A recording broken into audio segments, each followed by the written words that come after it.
Iran, Iraq, તુર્કી, સિરિયા અને Armenia 5 દેશો જ્યાં ભેગા થાય છે ત્યાં વચ્ચે એક પ્રદેશ છે. પ્રદેશનું નામ છે કુર્દિસ્તાન. એ દેશ છે અને નથી. દેશ છે એ રીતે કે જે 3 થી 5 કરોડ જેટલા કુર્દ પ્રજાજનો છે એને એવું કહેવું છે કે આ અમારો દેશ છે, કારણ કે થોડીક વસ્તી અમારી અહીંયા છે, થોડીક આ દેશમાં છે, થોડીક આ દેશમાં છે, અમને ભેગા કરીને અમારો દેશ આપો.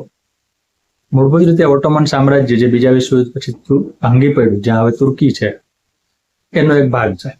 તો બીજા વિશ્વયુદ્ધ પછી બધા જ વસ્તી પ્રમાણે અને પ્રજા પ્રમાણે દેશ બનતા હોય તો કુર્દોનું કોઈ અલગ કુર્દિસ્તાન કેમ ન હોય? એટલે ત્યારથી એમની કુર્દિસ્તાનની ડિમાન્ડ ચાલે છે.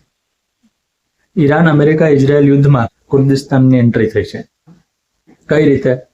કે ડોનાલ્ડ ટ્રમ્પને એવો આઈડિયા આપવામાં આવ્યો કે ભાઈ આપણે ઈરાનની ભૂમિ ઉપર ઉતર્યા વગર ઈરાનને હરાવી નહીં શકીએ એવું લાગે છે, તો પછી ઈરાનની ભૂમિ ઉપર આપણા સૈનિકો ઉતારવાને બદલે જે ઓલરેડી ઈરાનની ભૂમિ ઉપર છે એને આપણે પ્રોત્સાહન આપ્યું. તો ઈરાનની ભૂમિ ઉપર કોણ છે? કુર્દો છે.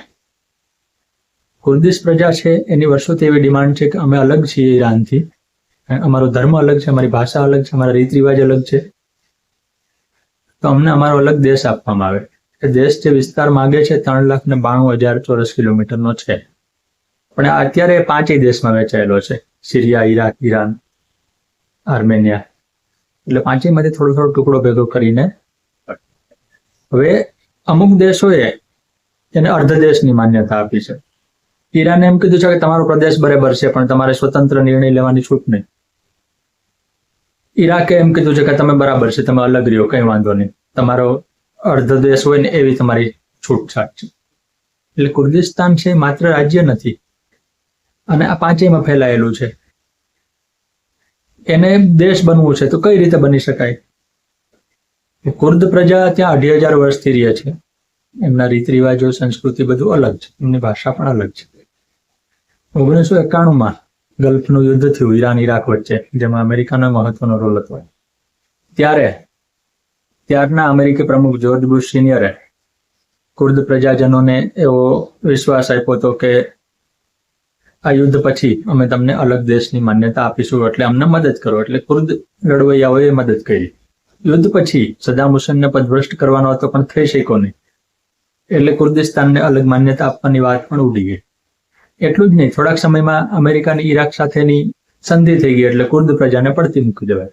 અમેરિકા એવું કરતું કુર્દ પ્રજાને શસ્ત્રો આપે કે તમે આની સામે લડો, પછી પહેલા સામે સમાધાન થઈ જાય એટલે આનું બધું ભૂલાઈ જાય. એટલે કુર્દ પ્રજાને એમ થયું કે ભાઈ આપણો જરૂર મુજબ ઉપયોગ થયો છે, પણ ઠીક છે, આપણે તો ગરજવાન છીએ, એટલે અમેરિકા જો ગધેડો હોય તો એને બાપ કેવો પડે.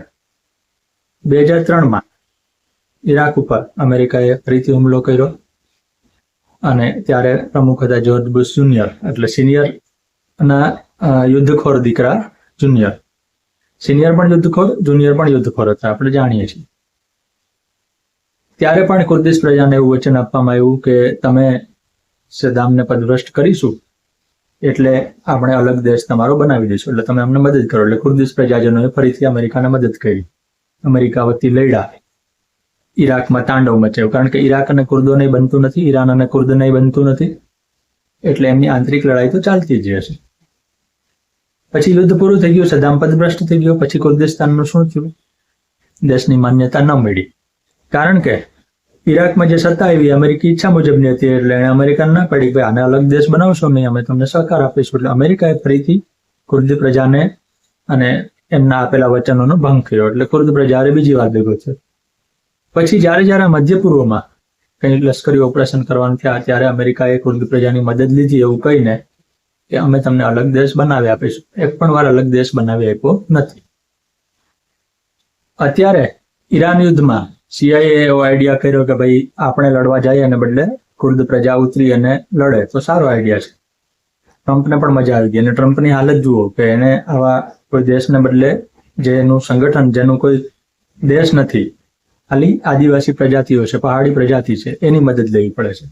પણ આ એનાથી માથે ભારે છે. કુર્દિસ્તાન રિજનલ ગવર્મેન્ટ નામનું જે સંગઠન છે, એમણે સોશિયલ મીડિયા ઉપર પોતાની પ્રેસ નોટ મૂકી છે, અને એમાં લખ્યું છે કે અમે કાંઈ ભાડુતી બંદૂક નથી કે અમેરિકા ગમે ત્યાં ઉપાડી જાય, અને અમારી સાથે અગાઉ દગા થઈ ચૂક્યા છે, એટલે માટે અમે અમેરિકાનો હાથો બનવા માંગતા નથી. અમે અમારો દેશ અમારી રીતે સ્થાપીશું. અમે 2,500 વર્ષથી લડીએ છીએ, અને વધુ 2,500 વર્ષ લડશું, પણ અમારો દેશ અમારી રીતે કરીશું, એમાં ટ્રમ્પની મદદની જરૂર નથી.